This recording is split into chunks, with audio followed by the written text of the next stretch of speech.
Saturday, 21 December 2019, on the winter solstice. Both the ancient Greek cyclical but implicitly naturalistic conception of time and history and the early Christian linear but implicitly supernaturalistic or non-naturalistic should be understood as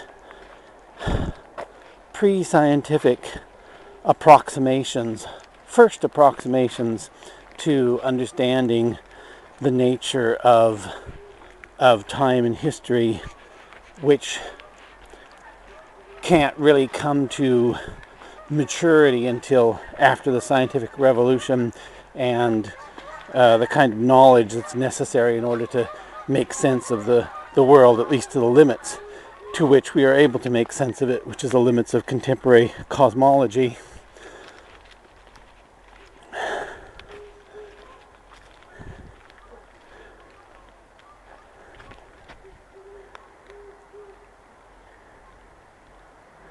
And you can, if you combine the Greek naturalism with the Christian linearity, then you get an approximation to concepts of time and history after the scientific revolution. And if you combine Christian non-naturalism with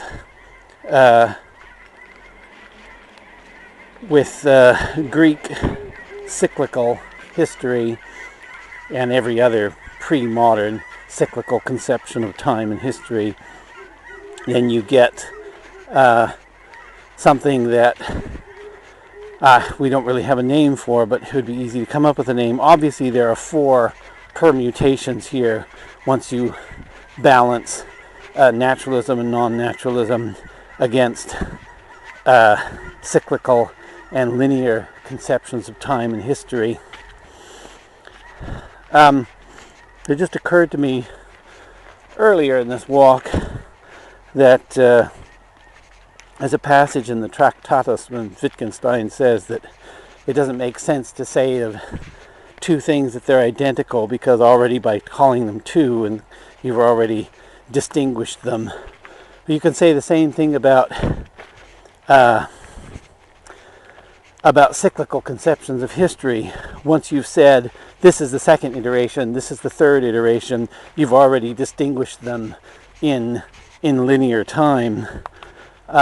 So you could either retrench and go toward a kind of Nietzschean metaphysical determinism where everything is exactly the same and there is no first, second, or third time, and you can't tell. You could give an account of this in terms of indistinguishability. So you can't distinguish this iteration from the previous iteration or the following iteration. You have no idea where it falls in a sequence.